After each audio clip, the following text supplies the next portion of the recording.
दोस्तों राम राम और good morning. दोस्तों, हाथ में रेखाओं का जो जाल होता है, किसी के हाथ में जाल होता है, किसी के हाथ में नहीं भी होता है। लेकिन कोई भी रेखा हो हाथ में, कैसी बननी चाहिए, कैसी होनी चाहिए, कैसा उसका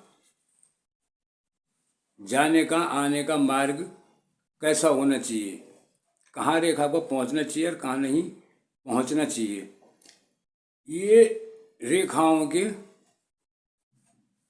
या हमारे कर्मों की ही गति का एक विधान ये भी है। और इसमें आप देख रहे होंगे सबसे पहले लिखा हुआ है अशुभ चिन्ह। आप भी अपने हथेली में देखिए कि कौन सी रेखा पे या कौन सी रेखा किस कदर बननी चाहिए। इस प्रकार से ये रेखा नहीं बननी चाहिए, ये अशुभ चिन्ह ही है रेखा बनने की। अब सबसे पहले हम देखेंगे, ये हाथ में 3 रेखाएं हैं, जीवन रेखा, मस्तिष्क रेखा, हृदय रेखा। अब इनका निवारण यहाँ से किया जाता है, इनको यहाँ से देखा जाता है। अगर कोई भी रेखा इनमें से इस प्रकार बनती है आपके हाथ में, तो टूट टूट के, अगर यही रेखा सपोज टूट टूट के बता देता हूँ मैं आपको, ऐसी टूट गई, ये ऐसा आ गया इसका, तो ये जो है ये अशुभ है। अब ये क्या अशुभ है, ये जब हृदय रेखा की, ये जीवन रेखा की बारी आएगी, ये तब पता पड़ेगा। लहरदार रेखा, ये लहरदार रेखा है। लहरदार रेखा का मतलब होता है, आप इसी को ले लीजिए मस्तिष्क रेखा को, अगर ये लहरा के चले इधर से उधर ऐसा करके पहुंचती है लहरनुमा, ऊपर नीचे, तो ये भी जो है, ये रेखा जो है अशुभ है।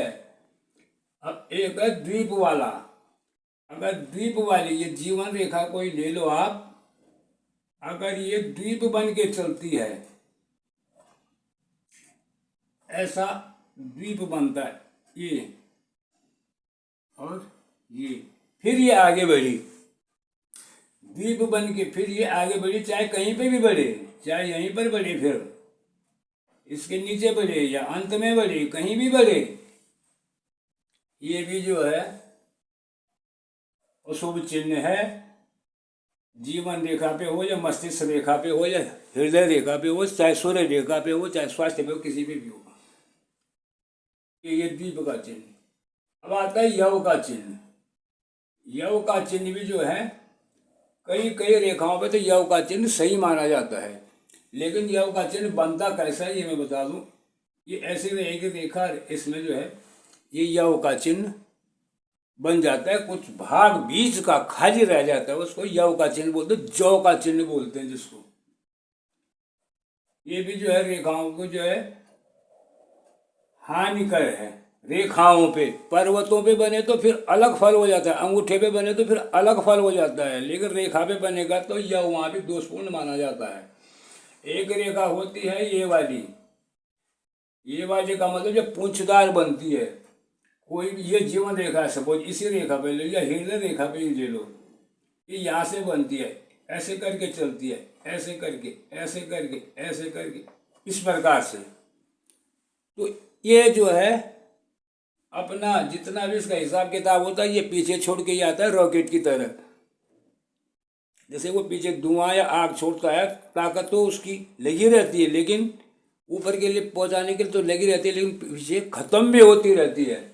हाँ, यही रेखाएं, अगर ये सपोज हृदय रेखा है, और हृदय रेखा के बिल्कुल यहाँ से बने हथेली से, ये 3-4 रेखा हथेली बिल्कुल किनारे से बने, तब तो उसको बहुत बल मिलता है, लेकिन बीच बीच में जाती रहे तो उस रेखा को भी अशुभ माना जाता है। अब आ जाए जंजीरदार रेखा। अब इसी को ले लेते हैं जीवन रेखा को। अगर ये जंजीरदार बने, जंजीरदार रेखा ऐसे बनती है जंजीर के समान, जंजीर आपने देखी होगी, जंजीर तो रहती है हर घर में, जंजीरदार बने, ये रेखा भी जो है अशुभ मानी जाती है। इसका अर्थ तब पता पड़ेगा जब किसी भी रेखा पे जाएंगे। एक बनती है इसी रेखा पे कट कट के रेखा, इसमें अगर कट कट का चिन्ह हो ऐसे करके, ये भी जो है अशुभ चिन्ह माना गया है। ये कट कट के रेखा, एक रेखा बनती है बिंदुदार, सपोज यही लाइफ लाइन है और इसमें बिंदु हैं बीच में, बड़े बड़े बड़े बड़े बिंदु बन जाते हैं। थोड़ा रेखा पे बिंदु का मतलब ये होता है कि ये तो वृत्त टाइप हो के बिंदु टाइप बनते ऐसे करके। इस रेखा पे बिंदुदार रेखा, बिंदुओं में काला बिंदु, सफेद बिंदु, दाग, धब्बा, खड्डा, गड्ढा उसी में आता है। लेकिन ये किसी भी प्रकार के धब्बे जो हैं इस रेखा पे, किसी भी रेखा पे हो, इस रेखा पे क्या किसी भी रेखा पे हो, ये अशुभ माने जाते हैं। या पहले अशुभ लिखा हुआ है। उसके बाद आ जालीदार, जालीदार कोई भी रेखा है, ये मस्तिष्क रेखा ही ले लो, उसमें अगर जाली बन बन के चलती है रेखा, ऊपर नीचे जाली बन बन के चल रही है, इधर से फट फट के चल रही है बीच में, तो जाली तो हर जगह जो है जाली बिछाती है, ये भी अशुभ चिन्ह में आता है। और अब है आपका एक रेखा होती है, जैसे ये मस्तिष्क रेखा ही ले लो। अब ये मस्तिष्क रेखा तो बनी है, वो जो सीधी है सही है, लेकिन कई बार कई हाथों में देखने में आता है, फिर ये रेखा नीचे आ जाती है, फिर ये ऊपर आ जाती है, फिर ये नीचे आ जाती है। इस प्रकार से जहाँ पर भी ये रेखा ऊपर नीचे करती रहे, बस वहाँ पे आदमी की लाइफ में भी ऊपर नीचे और स्थिर हो जाता है, आदमी रह नहीं सकता है। ये भी अशुभ है। एक होता है भग्न रेखा बोलो, इसको आपूर्त रेखा बोलो या कुछ भी बोलो, लेकिन ऐसी रेखा का होना भी अशुभ है। सपोज ये मस्तिष्क रेखा ही है, अब ये यहाँ से चली और यहाँ से इसको फिर जो है नीचे से सपोर्ट में लिया, फिर ऊपर चली, फिर नीचे से इसको यहाँ पे सपोर्ट में लिया, फिर यहाँ से चली, फिर यहाँ पे इसको सपोर्ट मिल रहा है। ये भी जो है अशुभ रेखा ही है। ये तो पहले सबसे पहले अशुभ रेखा ये इतनी प्रकार की 1 2 3 4 5 6 7 8 9 10 11, इससे भी ज़्यादा है। ये तो ऐसे ही दिया हुआ है नमूना, आरंभिक जानकारी, इससे भी ज़्यादा है जो अशुभ में आता है।